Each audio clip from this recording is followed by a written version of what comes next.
آج روٹی پکی پکائی آپ کو مل گئی ہے اور آپ ملک کے اندر ڈاکٹر تو بڑھیا بنے ہوئے ہیں، لیکن ڈاکٹر صاحب نہیں جانتے کہ حضرت شیخ الہند مولانا محمود حسن یہیں سے پڑھ کر کے نکلے تھے، جن کو مسٹر مسٹن یہ کہا کرتا تھا کہ اگر شیخ الہند کو جلا کر راکھ کر دیا جائے تو اس کی راکھ سے بھی انگریز کی دشمنی کی بو آئے گی۔ جمعیت علماء اس بنیاد کے اوپر جو کام کرتی ہے اس کام کے اندر ہندو مسلم کی کوئی تفریق نہیں ہوتی، ہم آج بھی کام کر رہے ہیں۔ میرے بعض دوستوں نے مجھے آج ڈاکٹر تو بڑھیا جی کہا کہ پریس کانفرنس بھیجی جس میں محترم ڈاکٹر صاحب طالبان کے سلسلے میں یہ بتا رہے ہیں کہ تبلیغی جماعت ان کی ماں ہے، دارالعلوم دیوبند ان کا باپ ہے،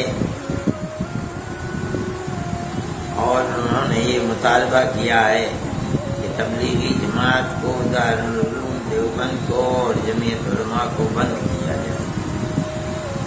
یہ نہیں انہوں نے بتایا کہ جمعیت علماء ہند سے طالبان کا رشتہ کیا ہے، آیا جمعیت علماء ہند ان کا چچا ہے، تایا ہے، ماموں ہے، خالو ہے، کون ہے، یہ نہیں بتایا۔ لیکن مجھے حیرت ہوئی کہ طالبان کو تبلیغی جماعت سے جوڑا گیا۔ تبلیغی جماعت تو ایک ایسی جماعت ہے جو ایسی دھارمک جماعت ہے کہ وہ اگر کوئی کام کر رہے ہیں تو جو بات بتاتے ہیں وہ زمین کے نیچے کی ہوتی ہے کہ موت کے بعد تجھے کس چیز کا جواب دینا ہوگا اور تو اپنے قبر کے اندر کس طرح چین اور سکون سے رہ سکے گا، اور یا آسمان کے اوپر کی بات بتاتے ہیں کہ موت کے بعد وہ کس طرح جنت میں پہنچ سکتا ہے اور کس طرح جہنم سے بچ سکتا ہے۔ باقی اس کے علاوہ انہیں کچھ بھی پتہ نہیں دنیا میں کیا ہو رہا ہے، اور نہ وہ اپنے آپ کو دنیا کے جھگڑے میں ڈالتے ہیں۔ طالبان سے ان کا رشتہ اور سمبند کیسے جوڑ دیا ڈاکٹر صاحب نے، مجھے حیرت ہوئی۔ دوسری بات یہ ہے کہ دارالعلوم دیوبند کو یہ کہتے ہیں کہ بند کر دیا جائے۔ میں یہ یقین کرتا ہوں کہ دارالعلوم دیوبند کی تاریخ سے ڈاکٹر صاحب بالکل ناواقف ہیں، انہیں کچھ پتہ نہیں ہے۔ میں بتاتا ہوں کہ دارالعلوم دیوبند تو سن 1866 میں جب بنا ہے، جب 1857 کا جہاد جس میں ہندو اور مسلمان دونوں شریک تھے اس میں ناکامی ہو گئی، اور خاص طور پر جو مسلمانوں کے مجاہد تھے اور جنگ کر رہے تھے غلامی کے خلاف، ان کو چن چن کر دلی کے اندر پھانسی دے دی گئی۔ 33,000 علماء کو دلی کے اندر قتل کیا گیا، اور لال قلعے سے لے کر کے جامع مسجد تک جو درخت تھے ان پر ان کو لٹکا دیا گیا۔ اس کے بعد دارالعلوم دیوبند کو بنایا گیا۔ دارالعلوم دیوبند کے بڑے بڑے سپوتوں نے لوہا لیا ہے انگریزی حکومت کا۔ ڈاکٹر صاحب نہیں جانتے کہ حضرت شیخ الہند مولانا محمود حسن یہیں سے پڑھ کر کے نکلے تھے، جن کو مسٹر مسٹن یہ کہا کرتا تھا کہ اگر شیخ الہند کو جلا کر راکھ کر دیا جائے تو اس کی راکھ سے بھی انگریز کی دشمنی کی بو آئے گی۔ وہ آدمی ایسا ہے کہ جو مالٹا کی جیل تک پہنچ گیا اور انگریز نے گرفتار کر کے ان کو 7 سمندر پار وہاں بھیج دیا۔ مالٹا کی جیل کے اندر شیخ الہند گئے اور 4 سال رہے۔ وہ دارالعلوم دیوبند سے پیدا ہوئے تھے۔ مالٹا کی جیل میں مولانا عزیر گل گئے، وہ دارالعلوم دیوبند سے پیدا ہوئے تھے۔ حکیم نصرت حسین غازی پور کے تھے، وہ گئے، وہ دارالعلوم دیوبند کے طالب علم تھے، اور ایسے طالب علم تھے کہ وہ وہیں مر گئے اور وہیں ان کی قبر ہے مالٹا کے اندر۔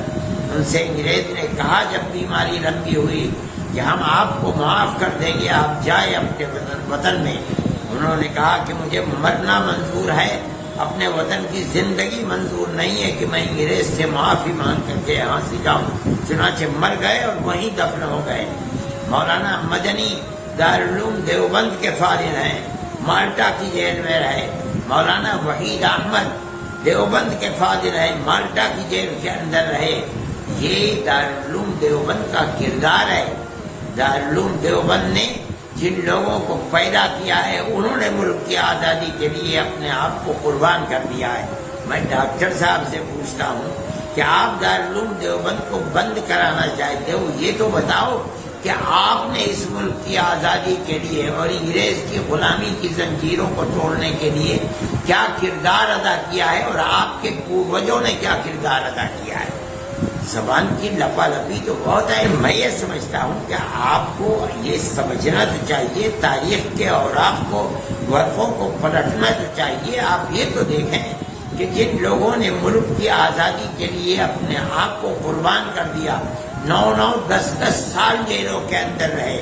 مولانا مدنی سہارنپور کی جیل میں رہے، مالٹا کی جیل میں رہے، مراد آباد کی جیل میں رہے، بریلی کی جیل میں رہے، نینی جیل الہ آباد میں رہے، سابرمتی جیل میں رہے، مولانا عبد الرحمان جیلوں میں رہے۔ یہ سب کون تھے؟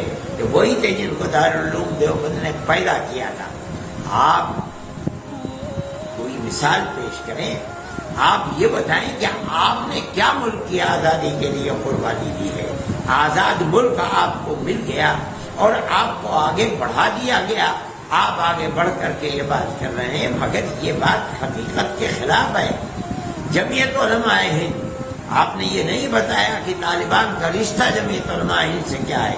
مولانا مدنی جمعیت علماء کے صدر تھے، تقریباً 10 سال انگریز کی جیل کے اندر رہے اور جمعیت علماء کے صدر۔ آج بھی جمعیت علماء کا ایک کردار ہے، اور وہ یہ ہے کہ جمعیت علماء مذہب کی بنیاد پر 2 قومی نظریے کو نہیں مانتی، غلط ہے۔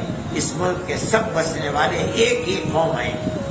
جمعیت علماء اس بنیاد کے اوپر جو کام کرتی ہے، اس کام کے اندر ہندو مسلم کی کوئی تفریق نہیں ہوتی۔ ہم آج بھی کام کر رہے ہیں۔ ہم نے کیرلا کے اندر کام کیا، ایک مکان 4 لاکھ روپے کا بنا ہے۔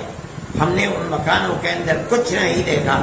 ہندو ہے تو اس کو مکان بنا کر کے دیا، عیسائی ہے تو اس کو مکان بنا کر کے دیا، مسلمان ہے تو اس کو مکان بنا کر کے دیا۔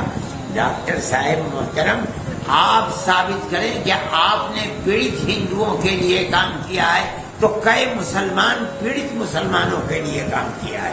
آپ نہیں پیش کر سکتے۔ ہم آج بھی کام کر رہے ہیں۔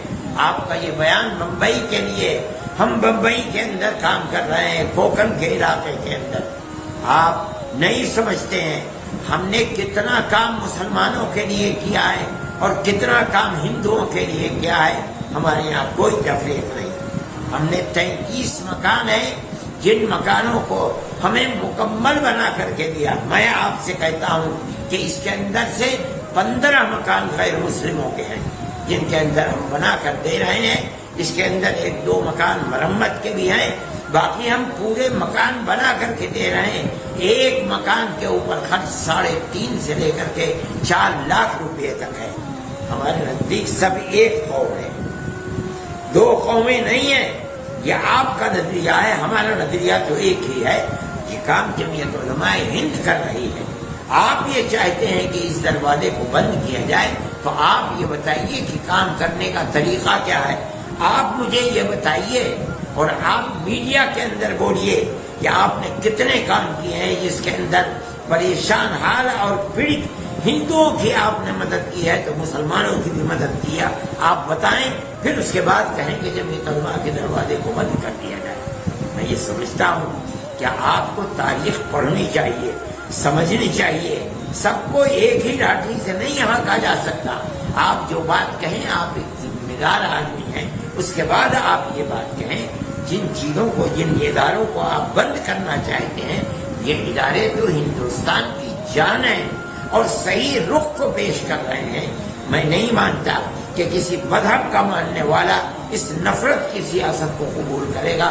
جو کر رہا ہے وہ کسی مذہب سے تعلق نہیں رکھتا، ایک غلط بات کر رہا ہے۔ میں یہ سمجھتا ہوں کہ آپ کو سمجھ بوجھ کر بات کرنی چاہیے، غلط بات اپنی زبان سے نہ نکالنی چاہیے۔ میرے دل میں آپ کی قدر ہے، آپ ایک محترم آدمی ہیں۔ مجھے تکلیف ہوئی کہ آپ جیسے آدمی شہرت یافتہ آدمی ایسی بات کرے میں اس بات کو غلط سمجھتا ہوں. غلط ہے اور جس رخ پر آپ چل رہے ہیں وہ رخ غلط ہے.